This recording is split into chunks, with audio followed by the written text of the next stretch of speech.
Prayer is not your last resort. It is your first response.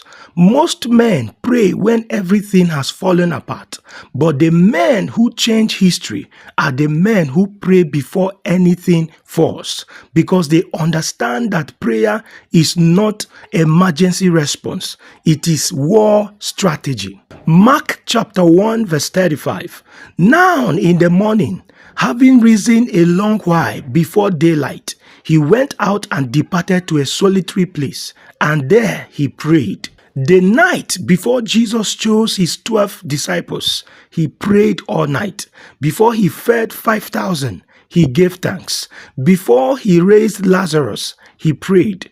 Before the cross at Gethsemane, Jesus, the Son of God, with all power in heaven and earth available to him, built his entire earthly ministry on a foundation of prayer, not as a ritual, as a lifeline.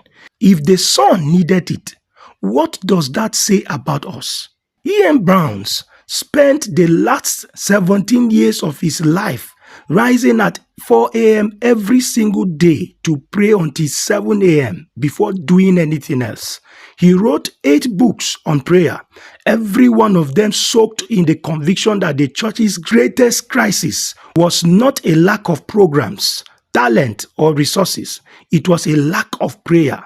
He said, the church has many organizers, but few agonizers.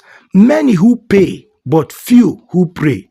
Daniel prayed 3 times a day, regardless of the political climate, regardless of the decree, regardless of the threat of the lions. His prayer life was not adjustable based on circumstances. It was a covenant, and that covenant produced a man whose enemies could find no corruption in him, because a man saturated in prayer becomes resistant to compromise.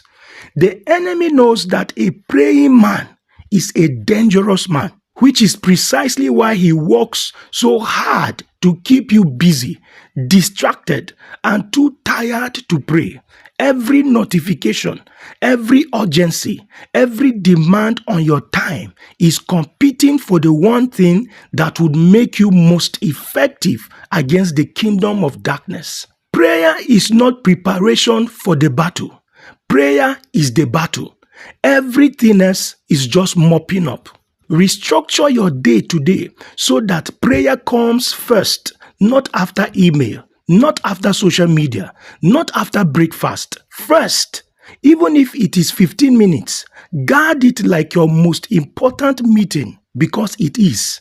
And in that prayer time, do not just bring your list. Listen.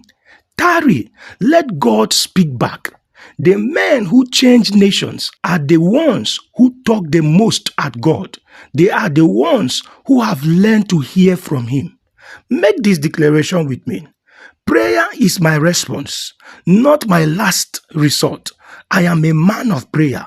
I do not wait for crisis to drive me to my knees. I live there. I build my day on communion with the Father, and everything I touch carries the weight of that encounter. The enemy fears my prayer life, and he has every reason to. Hallelujah.